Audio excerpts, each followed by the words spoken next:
determinación de renta líquida, pero se tiene que calcular un beneficio que es el beneficio del 14 letra E. ¿Ya? Por tanto, para que puedan calcular, ¿cierto? Les tengo que pasar la materia para saber cómo tienen que calcular. Hola. Y también voy a pasar la franquicia tributaria del artículo 33 bis, que es el crédito contra el impuesto de primera categoría por la compra de activos fijos. ¿Ya? No hay que correr por si no lo saben.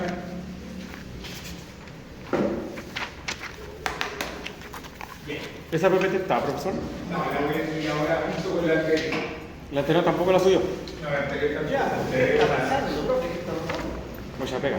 Oiga, hoy día se tiene que ir temprano. Sí. Por eso hay que aprovechar la hora. Ya. El incentivo al ahorramiento es un beneficio que consiste en una deducción, o sea, en una renta o en una rebaja, a la renta líquida. ¿Ya?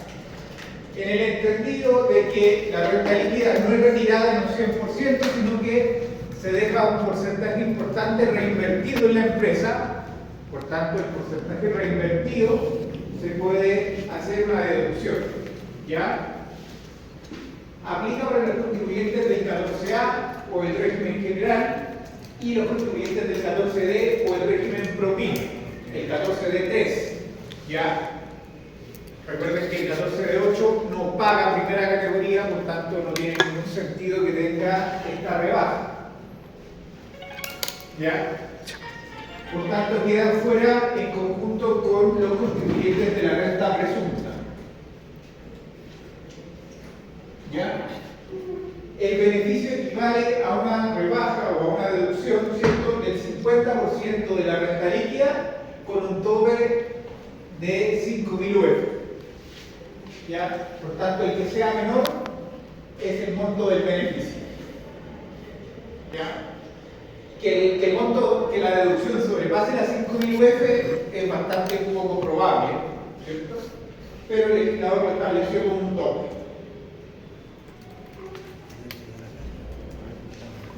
¿Ya? Para que el contribuyente pueda hacer esta rebaja, pueda hacer esta deducción, ¿cierto? Tiene que tener un promedio de ingresos brutos No, sí, igual, pero ¿qué quieres? no superior a 100.000 UF. ¿Ya? ¿Sí? Por tanto, si un contribuyente tiene un promedio en los últimos 3 años de ingresos brutos superior a 100.000 UF, no puede hacer esta deducción del 50% de la renta líquida. ¿Ya? Hay similar a cuando evaluamos la renta presunta, que también tiene un requisito de ingresos. ¿Ya? Este beneficio también tiene un requisito de ingresos. Por tanto, en la práctica, cualquier empresa que sea calificada como gran contribuyente o gran empresa no va a poder hacer la deducción, porque se entiende que los grandes contribuyentes o las grandes empresas tienen promedios que superan las 100.000 UF al año. ¿Ya? Dentro de este tope, ¿cierto? Dentro de este límite, no tienen que considerar obviamente los ingresos extraordinarios, ¿cierto? Solamente los ingresos del giro. Por tanto, deben quedar fuera de la revisión el ingreso por venta de activos fijos, ¿cierto? Ingresos por venta de acciones, ¿cierto?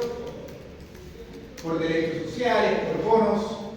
Obviamente se debe considerar el ingreso sin el monto del IVA, ¿cierto? Si tenemos un ingreso por 119, se tiene que computar solamente los 100.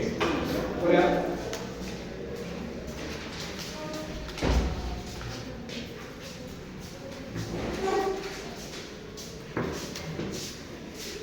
Ya, obviamente considerar los ingresos de las empresas relacionadas, ¿cierto?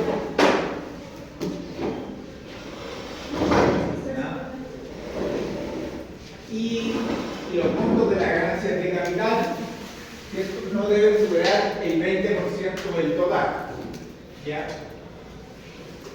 Por Por tanto, antes de hacer el cálculo, ¿cierto?, de el beneficio tributario, que es una deducción del 50% de la renta líquida, se tienen que evaluar si el contribuyente cumple o no cumple los requisitos que están en la diapositiva, ¿cierto?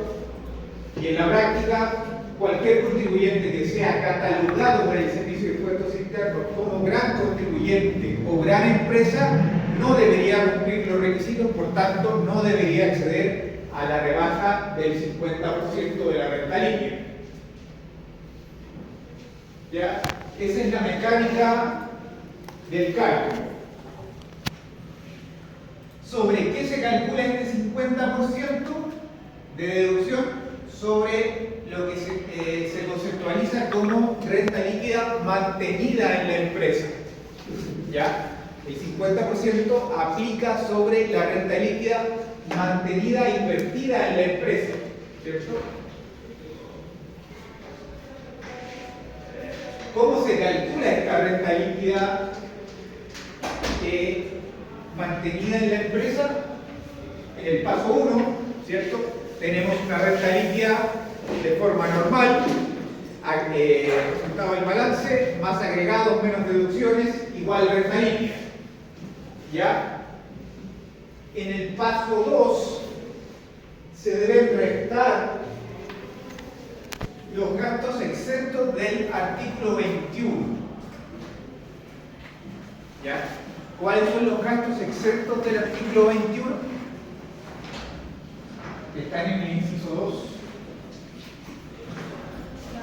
Hola.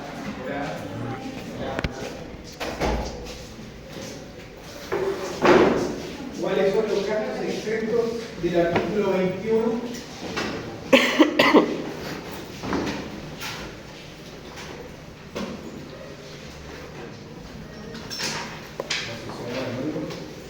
No, los gastos. Te estoy preguntando por gastos exentos del 21.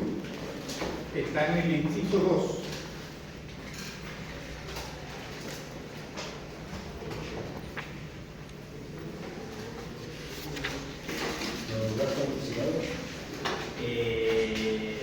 ¿Ya? Pero que hemos visto en los ejercicios en clase.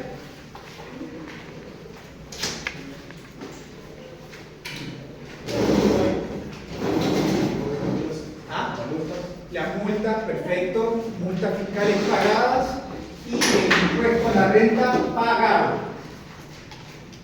Por tanto, en un principio eso se resta en el paso 2.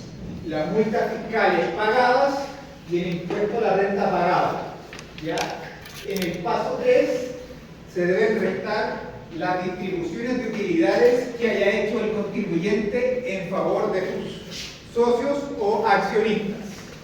¿Ya? Puede ser 1 millón de pesos, 10 millones de pesos, 100 millones de pesos, ¿cierto? Dependiendo de cada empresa.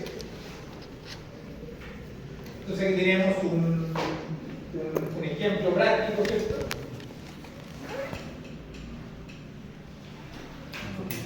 Primero tenemos que hacer el paso 1,